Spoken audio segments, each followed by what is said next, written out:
الرجيم بسم الله الرحمن الرحيم الحمد لله رب العالمين ولي الصالحين والصلاة والسلام على رسوله الأمين نبينا محمد وعلى آله وأصحابه أجمعين adúpẹ́ni ọ̀dọ̀ ọlọ́run atọ́rọ ìkẹ́ àti ìgbẹ́ ọlọ́run fún ànábì wa Muhammad. Èyí ni ètò yín, ètò wa àgbọ́yé Islam, ètò tí a pè àmà rẹ̀ ní ìrántí màmá wa, màmá dùnú, màmá àlùbáríkà, ìyá dáadáa, kọ́lọ́run bá kó bá ní kẹ́wọn, kó bá ní ṣàánú wọn, kó bá ní mójúkò ní láì fi wọn. Ìyá màmá wa Alhaja Elizabeth Babatunde ilé Gomboro Àbọ̀rẹ́rìn ní Èrúwà, kọ́lọ́run kó bá ní kẹ́ màmá náà. Akí gbogbo mùsùlùmí gbogbo tí a bá ti ń lọ pé a kú jímọ̀ tòní, kọ́lọ́run ọba Allah kó tẹ́wọ́ gbà á lẹ́sìn fẹ́nìkọ̀ọ̀kan wa, kó wá sí jímọ̀ eléyìí ní àkímọ̀ fẹ́nìkọ̀ọ̀kan wa, oríire tayé àti tàlùkìámà ọlọ́run ló jẹ́ ká bá ní iṣẹ́ o, wọlé ìpínjẹ́ ọlọ́run bá wala la ilaha illallah. À ń bẹ ọlọ́run bá fún orílẹ̀-èdè yìí. اللهم اجعل هذا البلد آمنا مطمئنا سخاء رخاء وسائر بلاد المسلمين يا رب العالمين. lónìí lágbára náà bá gẹ́gẹ́ bí ètò tí à ń bá bọ̀ ìyẹn níjẹjọ al-adab ma'an nafsi, àwọn ọ̀nà tí a lè gbà tá a fi fọ ẹ̀mí wa mọ́ tó fi jẹ́ pé a jẹ́ kan náà tí ó sọ̀rọ̀ rẹ̀ láyé àti lọ́jọ́ gbẹ̀ǹde alùkìyámà. Yóò gba yín tẹ̀ ń gbọ́ wa nílé, ọlọ́run ti wà lẹ́nu ìkẹ́, ọlọ́run já sórí láyé àti lọ́jọ́ gbẹ̀ǹde alùkìyámà. A ní àwọn nǹkan mẹ́rin kan mẹ́, kò ṣeé má ní mẹ́rẹ̀ẹ̀rin ìlọ́jẹ́ kí ẹ̀mí wa kó lè bá di tí ó mọ̀ kó ń bí ẹ̀ṣẹ̀, kó ń bí ẹ̀rí, àní kálíbà sórí rẹ̀, kálíbà rí ìyọ́nú ọlọ́run láyé àti lálùkìyámà. Nǹkan alákọ̀ọ́kọ́ at-tawbatu mina dhunub, à ń láti kọ́kọ́ jáwọ́ kó mi gbogbo àwọn ẹ̀ṣẹ̀ náà. Nǹkan lẹ́ẹ̀kejì al-muraqaba, ká máa gbégbèsè ayé nígbèsè ayé pé mẹ́nìkan ò rí mi, ibi lọ́wọ́ bá ta'ala ibi ń wò mí. Ìgbésẹ̀ lẹ́ẹ̀kẹta ó ní muhasabatu nafsi, ìyẹn ni pé ìmá ṣe ìṣirò ẹ̀mí ara ènìyàn, àwọn iṣẹ́ tá a ṣe ká tó ṣe, ìgbà tá à ń ṣe lọ́wọ́, lẹ́yìn tá a bá tún ṣe tán, ǹjẹ́ nítorí ọlọ́run bá ìlà fi ṣe ṣiṣẹ́ yìí, ìjọ lékún ni, ǹjẹ́ alékún ní ìmánì àbí ìmánì wa ó tún ń dín kù sí i. Eléyìí ó là ń pè ní muhasabatu nafsi. Àwọn Yorùbá bọ̀ wọ́n ní ayé lọ́jà ọ̀run onílé,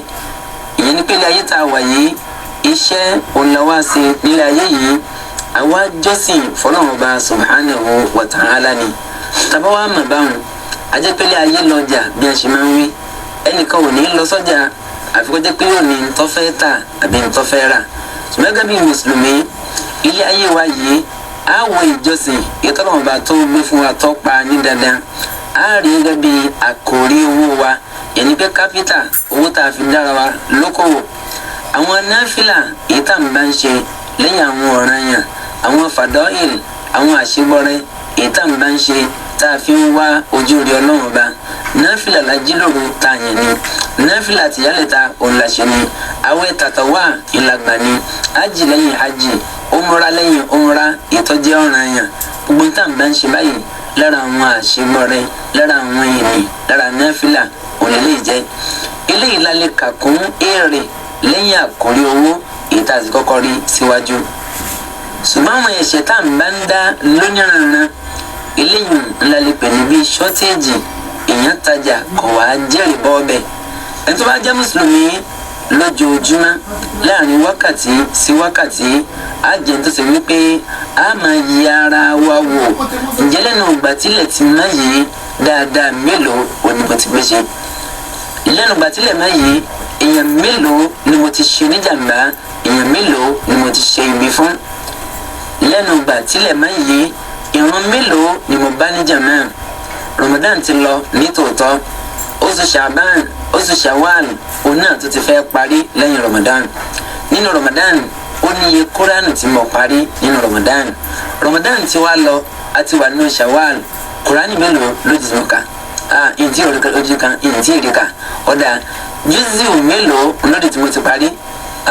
èyí síbù mélòó lójú tí mo ti kà yẹn ni pé a máa ṣèṣirò ẹ̀mí ara wa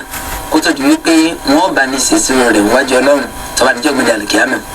yẹn ni pé ọmọnìyàn a ní fẹ̀mí wa a ní fi lọ́rùn lẹ̀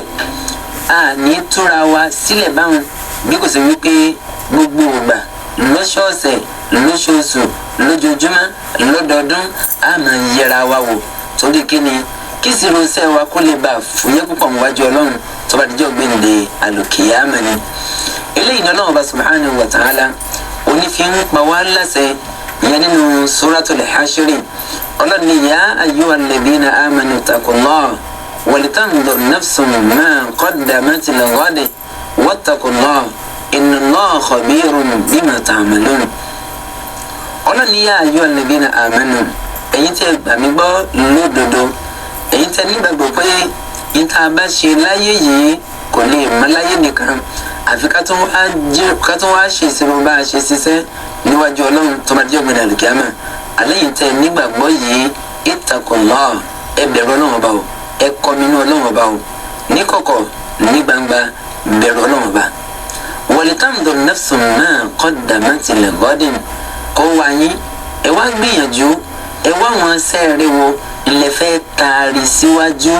síwájú ọ̀la tó náà bá ń wí kì í máa sọjọ́ ẹtì máa sọjọ́ sátidé ṣùgbọ́n ọ̀la tó náà bá ń wí fa òun náà ní ọjọ́ gbẹ̀ǹde àlùkìyámà iṣẹ́ rẹ̀ wo la fẹ́ taari síwájú lè tá a dé bá tó bá jọ́ gbẹ̀ǹde àlùkìyámà ọlọ́run ní ẹ̀rọ ní sí wattaqullah àní ẹ̀bẹ̀rù ọlọ́run níbẹ̀rẹ̀ ó ní abẹ̀rù ọlọ́run lọ́wọ́ parí ó tún ní abẹ̀rù ọlọ́run torí kíni innallaha khabirun bima ta'malun dájú ṣáká ọlọ́run ọba àlekèọlá ọba tó máa ń tẹ̀ ń ṣe ni tí ó tún wá fún yín nírò nípa ń tẹ́ ẹ ṣe níkọ̀kọ̀ àti ń tẹ́ ẹ ṣe ní gbangba. nínú Taysirul Karim Rahman bàbá wa As-Sa'di kọ́lùmùkọ́ba nìkẹ́ wọn ni hadhihi al-ayatu aslun fi muhasabati al-'abdi nafsahu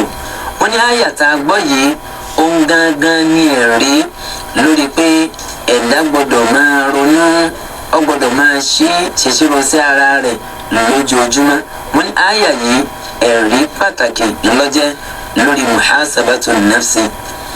òjíṣẹ́ náà bá sallallahu alayhi wa sallam anábì sọ nínú hadith etí imam Tirmidhi tí wọ́n gbà wá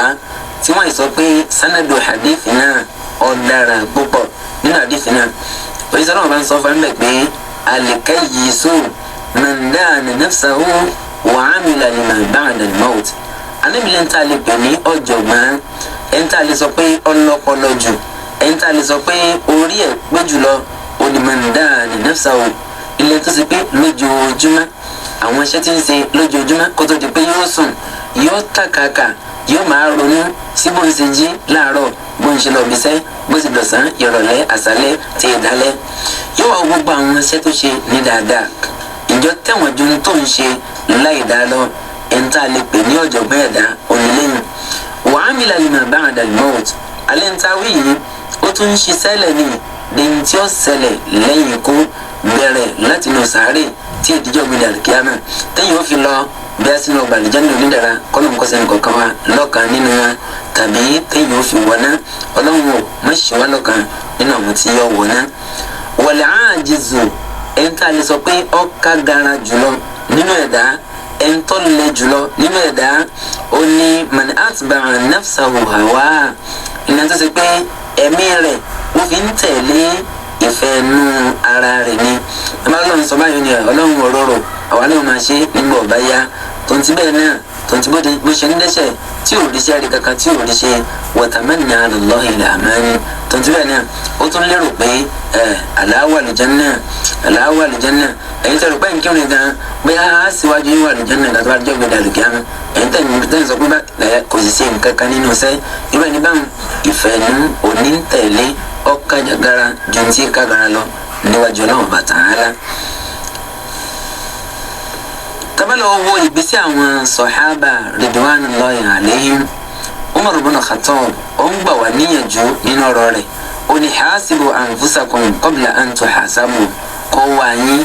ẹ̀yọ kóńgò tí ṣẹ́tẹ̀ ń ṣe lójoojúmọ́ àwọn ṣẹ́tẹ̀ ń ṣe ẹgbẹ́ lórí òṣùwọ̀n ẹ ṣe sùúrù ẹ̀mí ara yín ẹwà àwọn iṣẹ́ tẹ̀ ń ṣe ṣiṣẹ́ tó dáa ní àbẹ́ tí ò dáa qabla an tuhasabu kó tó di pé Ọlọ́hun Ọba subhanahu wa ta'ala yóò bá yín ṣe ìṣirò rẹ̀ tó bá dijọ́ gbẹ̀ǹde àlùkìyámà. àní Umaru yìí bákan náà ó tún fi àpẹẹrẹ dáadáa ó fi lélẹ̀ fún wa a nípa wípé idha janna al-layl tó bá di wípé òòrùn bá ru tó bá di pé ilẹ̀ bá ṣú Umar ibn Khattab kọ́lọ́hun Ọba kí ó bá ní yọ́nú sí yadribu qadamayhi bil-'asa yóò yọ bílálà yóò yọ ẹgba tí ẹsẹ̀ ara rẹ̀ yóò máa kó bílálà yóò máa kó bara rẹ̀ lẹ́sẹ̀ yóò máa sọ pé madha 'amilta al-yawm níbo ló rìn lọ lónìí ìwọ ẹsẹ̀ mi sóòrìn lọ síbi tọ́lọ́hun Ọba ni abóòrìn lọ síbi ẹsẹ̀ Umar ibn Khattab yóò máa sọ báwọn fẹ́mi ara rẹ̀ eléyìí ò túmọ̀ sí nǹkan jọ wípé muhasabatu nafsi òun gẹ́gẹ́ fúnra rẹ̀ tó gbà wá níyànjú tó ní ká máa ṣe ìṣirò ẹ̀mí ara wa òun náà kò gbẹ́yìn níbi kíni níbi máa ṣe ìṣirò ẹ̀mí ara rẹ̀. afáwa Ibn Qudama nínú tírà àwọn Minhajul Qasidin Ibn Qudama al-Maqdisi wọ́n ní faman hasaba nafsahu fi dunya khaffa fil qiyamati hisabuhu wa hasuna munqalibuhu. ẹni yóò tó bá jẹ́ pé ìmọ̀ ń ṣèṣirò ẹ̀mí ara rẹ̀ àwọn iṣẹ́ tó ṣe ìmọ̀ ń ṣàbẹ̀wò rẹ̀ fúnra rẹ̀ pé lónìí iṣẹ́ rẹ̀ mélòó mo ṣe kó fúnra rẹ̀ máàkì iṣẹ́ mélòó mo ṣe kó fúnra rẹ̀ máàkì ìrun mélòó ni mo bá jàmá mélòó mo bá láàbọ̀ ìwọ ni ìtì bá kankan náfìlà mélòó mo yàn lónìí nínú ọ̀sẹ̀ yìí àwẹ̀ mélòó onímọ̀gbà ń bẹ̀ tọ́jáwé tàtọ̀ wá faman hasaba nafsahu fi dunya khaffa fil qiyamati hisabuhu irú onítọ̀hún ìṣirò sẹ́rẹ̀ tó bá jẹ́ ògbéni àlùkìyámà yóò fúyẹ́ jọjọ torí pé gbogbo ohun tó lè kóbá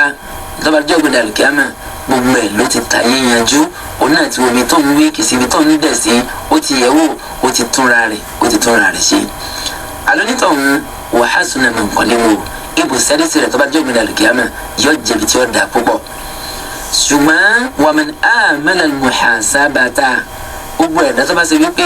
ó sàn lọ nínú ìgbésí ayé ni kò wẹ̀yìn wò kò ronú sọ̀rọ̀ ara rẹ̀ kò wọ́n bóun ṣe dáadáa bóun ò ṣe dáadáa bí dáadáa òun tẹ̀wọ̀n bí ó tẹ̀wọ̀n kò fẹ́ mọ irú eléyìí irú ẹni báwọn dáa mẹ́tì hasaratu àbámọ̀ rẹ̀ yóò ti pọ̀ kọjá bó ṣe yẹ tó bá jẹ́ ògbìn dàlùkìyàmà kọ́lọ́hún bá kọ́là wá. afáwa alhassan albasri kọ́lọ́hún kọ́ bá ní kẹ́wọ̀n wọ́n ní almuslimu qawwamun ala nafsihi yuhasibu nafsa wọ́n lè ń taba pè ní mùsùlùmí tó máa ti ń ṣe torí ẹ̀ pé qawwamun ala nafsihi ẹni tí ó máa bẹ́mi ara rẹ̀ tí ó máa bá wí ni yuhasibu nafsahu yóò sì máa ṣèṣirò ẹ̀mí ara rẹ̀ lórí àwọn iṣẹ́ tó ń gbé ilé ayé ṣe. ẹ jẹ́ wo ìtàn ìgbésí àwọn ẹni rẹ̀ tí wọ́n jẹ́ ní ìṣáájú àwọn sahabatul kiram ìhàwó ní ẹ̀kọ́ sí muhasabatu nafsi yìí ẹ jẹ́ abojú òde ẹ̀nu wọn. Abu Talha kọ́lọ́wọ́n bá kó bá ní yọnu sí i lamma shagalatu hadiqatu an salatihi kharaja minha sadaqatan lillah. Abu Talha nígbà tó di wípé oko rẹ̀ tó ní tá a lè pè ní bí kọ́mpìnì rẹ̀ ilé iṣẹ́ rẹ̀ ó fẹ́ ká ìrójúbà kó ń bí irun kò jẹ́ ó fẹ́ máa kírun lásìkò pé ìwọ ó fẹ́ kó bá mi níwájú Ọlọ́run tó bá jẹ́ ògbìn àlùkìyámà kí ni tó ṣe kharaja minha sadaqatan lillah ó fi ilé iṣẹ́ òun ó fi ilẹ̀ ni ó kún onítọ̀ òun jùlẹ̀ òun ṣe ní sàrà fáwọn mùsùlùmí kọ́mi wàá mú tó bá wù wọ́n níbẹ̀ nítorí tọ́lọ́wọ́n bá lam yakun hadha minhu illa muhasabatan li nafsihi kò sí ní tó fà á tẹ́ ṣe báwọn tayọ pé ó yẹ ẹ̀mí ara rẹ̀ wò ó wo iṣẹ́ rẹ̀ tó ń ṣe pé abala iṣẹ́ rẹ̀ ń ó mà ti fẹ́ máa wọ̀ kọ̀mọ̀fẹ́ lókun lómà ìdínà tẹ́ ṣe rún tí tó ṣe hàn kódà atúrìkà wípé ìkànnì àwọn àfáàwọn àgbà Al-Ahnaf ibn Qais annahu kana yaji'u ila al-misbah wọ́n ní bàbá yìí a máa wá síbi àtùpà ìka rẹ̀ yóò ti bọ́ bí àtùpà náà tí ó jó dáadáa thumma yaqulu li nafsihi lẹ́yìn náà yóò mọ̀ wá sọ fẹ́mi ara rẹ̀ pé ya Hunayf ma hamalaka ala ma sana'ta yawma kadha yóò máa sọ fẹ́mi ara rẹ̀ pé kí ni tó mú ọ tó fi ṣe tó ṣe níjọ́ báyìí òṣìṣẹ́ tààrọ̀ sọ́nà lọ́fẹ́ kó ṣe ni kí lọ wá dédìí rẹ̀ wọ́n ní àfàwọ̀ Hunayf a máa bẹ́ẹ̀ mi ara rẹ̀ a máa bá wíwáhùn lójoojúmọ́. kódà atúnlẹ̀ka náà tàbí pé marra ba'duhum bi ghurfa wọ́n ní kan náà àwọn ẹni ìṣáájú tí wọ́n jẹ́ ní ire ní àwọn ẹni ìṣáájú ó rí kọjá ládùúgbò òbí kan ó wá rílé kan tí wọ́n sẹ̀ kọ́ bẹ́ẹ̀ ẹnu wá yá kí ni tó wí ó ní mọ́ta bóníyàtà àdé ìlúgbọ́rùfà ìgbónlé eléyìí àtúndébì ìgbóní ẹ̀tún akọ́lé eléyìí lẹ́yìn tó rí wá rí pé àyọnusọ àyọjúràn ní tó ń ṣe tí ọ̀kan ló ń dá sí kí ni tó wá ṣẹlẹ̀ aqbala ala nafsihi faqala ó wá bẹ̀rẹ̀ sí ní sọ fẹ́mi ara rẹ̀ ó ń bẹ̀mí ara rẹ̀ pé tas'alni amma la ya'nik ntí ọ̀kan ọ́ ìwọ ẹ̀mí mi ìlò ń dá sí ntí ó yẹ kó wò ìlò ń wò lójú mi ó wá ń sọ fún ẹ̀mí ara rẹ̀ pé law a'aqibannaka bisawmi sanatin àwẹ̀ ọdún kan ìní ń fi díyàjọ́ ìwọ ẹ̀mí mi látàrí pé ntí ọ̀kan ọ́ ìlò dá sí aláyọ̀nùsọ burúkú gbà ìlọjẹ́ ó ń sọ bá ń fẹ́mi ara rẹ̀ so ó ní òun ó fìyà jẹ ìyà tí ó fi jẹ́ náà ni wípé odindi ọdún kan lòun ó fi gba àwẹ̀ fasọ́ọ́mà ó sì gba àwẹ̀ náà ẹnì kọ̀ọ̀kan wọn náà jẹ́ àmọ́ ìbẹ̀rẹ̀ wa léèrè ó yí ọ̀rọ̀ ẹ̀yìn tó ti sọ lẹ́nu ìgbà tílẹ̀ mọ́ lónìí ìyàwó ló fi jẹ́ra rẹ̀ lórí ọ̀rọ̀ ẹ̀yìn tó sọ ọmọ yẹ kí ìbú tó ti sẹ́lẹ̀ ni ọmọ yẹ pé tó ti sẹ́lẹ̀ nígbà tílẹ̀ mọ́ bẹ̀rù ọlọ́run ọba hasib nafsaka qabla an tuhasab láti gba Ramadan ti lọ wọn ò mọ ọjọ́ mọ́sálásí mọ́ láti gba Ramadan ti lọ ọmọ tí ń yẹ kuraani lódì ọmọ kémà láti gba Ramadan tó ti lọ ọ lọ wá sí kankan mọ́ ṣé Ramadaniyan lọ fẹ́ yà ni àbí Rabbaniyan oníkọ́ jẹ́ ẹni pẹ́ tó ṣe pé yóò máa jọ́sìn fọlọ́run láì fi ti oṣù kankan láì fi ṣe kọ́nọ̀ọ́ba kọ́rọ̀ wá fẹ́sìn rẹ̀ oṣù wa lọ́mọ àlùjánnà kọ́mọ̀ṣì wa ní ọmọ náà torí àsìkò ẹjẹ́ lọ sí ní ìpele ẹlẹ́ẹ̀kẹrin nínú àwọn ọ̀nà èyí tá a gbà tá a fi fọ ẹ̀mí ara wa mọ́ tá a fi di olóríire níwájú ọlọ́run tó bá dijọ́ gbẹ̀dẹ̀ àlùkìyámà lórí ètò yìí ètò wa náà ni o àgbọ́yé Islam ètò tí a pè àmà rẹ̀ ní ìrántí màmá wa Alihaja Elizabeth Babatunde ilé gomboro àbọ̀rẹ́rìn ní Èrúwà kọ́lọ̀nkọ́ba ní kẹ́ màmá náà kọ́lọ̀nba ní fi oríjì wọn nǹkan lẹ́ẹ̀kẹrin táfi ṣe àfọ̀mọ́ ẹ̀mí wa tẹ́mi wa tí ó fi mọ́ táfi wà nínú ọ̀rọ̀ náà bá tó sọ pé qad aflaha man zakkaha ẹni yòówù tó bá ṣe àfọ̀mọ́ ẹ̀mí ara rẹ̀ tọ́mọ kùnbi èrí tọ́mọ kùnbi ẹ̀ṣẹ̀ kéékèèké ẹ̀ṣẹ̀ ńláńlá onítọ̀hún ó ti là ó ti jèrè ó ti ṣoríire gbogbo wa pátápátá á ṣoríire ṣùgbọ́n àwọn ìlànà yìí ẹ̀jẹ̀ àtẹ̀lé kọ́nọ̀ọ̀bà kọ́ lò ní sábàbí táàfin dẹni tọ́lọ́mọba subhanahu wa ta'ala. yẹnni pé ntí tó sì kẹrin ó ní al-mujahada kí wàá ní ntí ń jẹ́ mujahada ni wípé kí mùsùlùmí kọ́kọ́ lọ gbà wípé o ní ọ̀tá lè tọ́pọ̀ àwọn ọ̀tá tó ń rò pọ́tà àwọn eléyìí máa ṣe ọ̀tá ẹ̀mí rẹ gángan olùlọ̀tá èyí tó tóbi jùlọ tó lágbára jùlọ nínú gbogbo ọ̀tá èyí tó máa nábì ádámà èyí tó sì pé máa ní.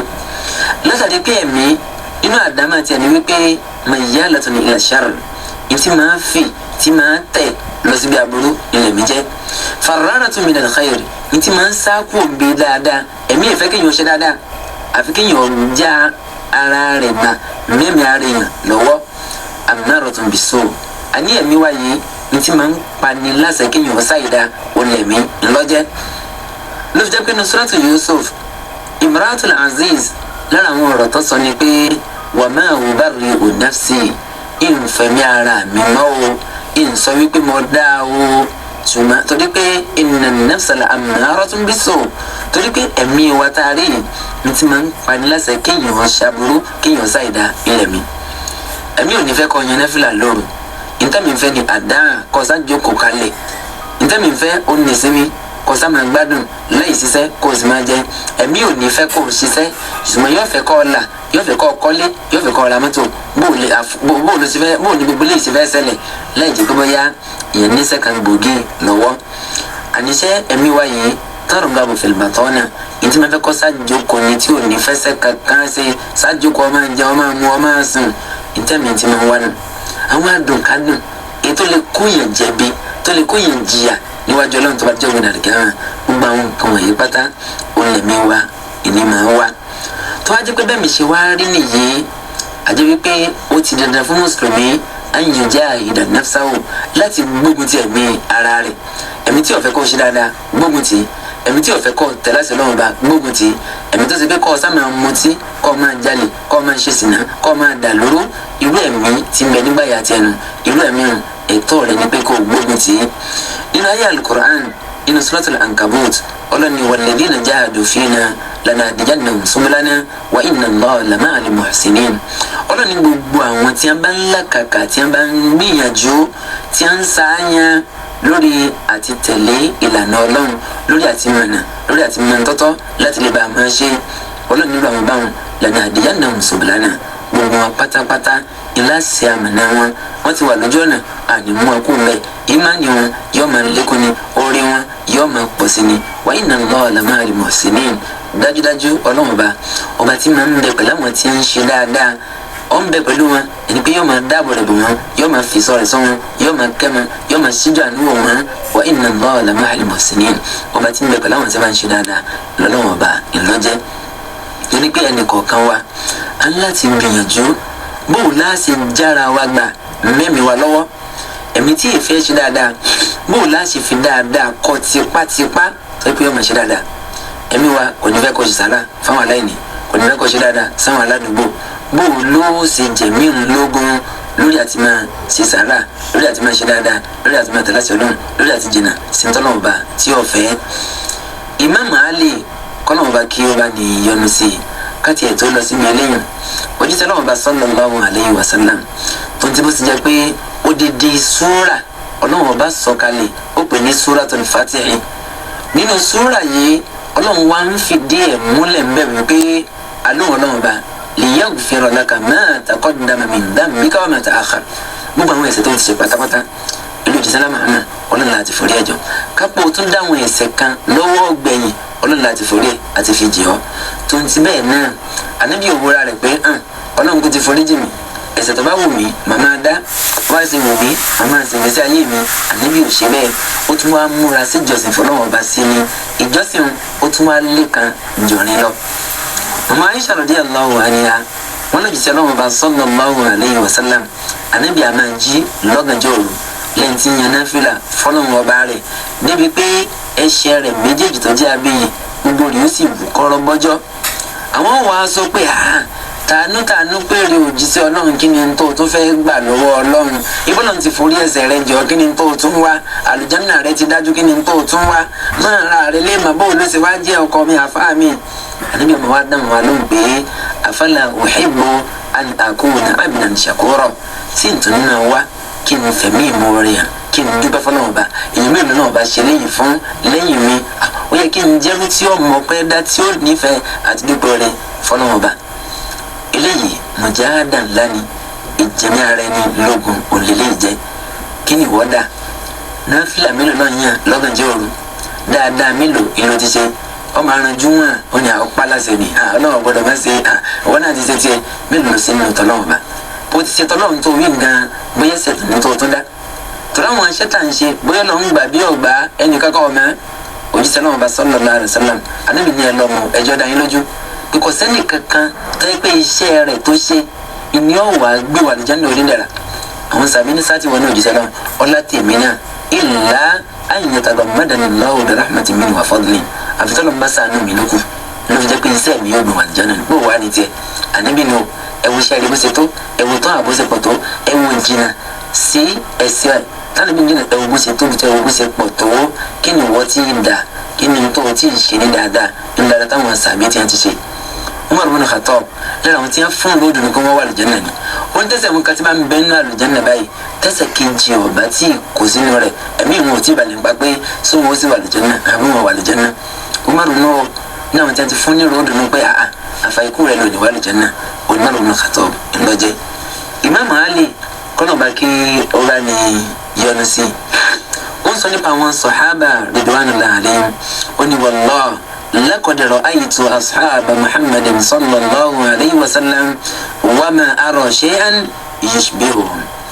ó ní mo ti ráwọn sàbí ànábì mo á gbogbo àwọn ẹ̀dá tó ṣẹ́kù ń ọ̀rẹ́ nìkan kan tí mo lè fi wé àwọn sàhábà ridwanullahi alayhim. bóò ló ṣe jẹ́ ó láwọn tá a wí yìí كانوا يصبحون شعثا غبرا صفرا قد باتوا سجدا وقياما. àwọn sàhábà kọ́lọ̀mbà nìyọnu sí wọ́n lélẹ̀ wọ́n nájú ná fọlọ́wọ́ba lẹ́yìn tó ṣe pé irun orí wọn ó ṣe yẹtuyẹtu lẹ́yìn tó ṣe pé ẹsẹ̀ wọn ó ti kẹrùkú bákan náà lẹ́yìn tó ṣe pé ara wọn ó pupa fẹ́sífẹ́sí bí ẹni tí bí ìbá nǹkan tó fẹ́ yé sí lára kò sí nǹkan kan tó fà á náfìlà òru ní jẹ́ bẹ́ẹ̀ wọn ì sábà sùn lọ́gànjọ́ òru ó kéré nínú àwọn àsìkò tí a ń lò tí a fi ń sùn lọ́gànjọ́ òru bí kò ṣe pé wabil ashari hum yastaghfirun tó bá di ní àsìkò tá a máa ń jẹ sàárì wọn àwọn òtún wá pọ̀ lẹ́yìn tó ṣe pé wọ́n máa ṣe astaghfirullah wa atubu ilayhi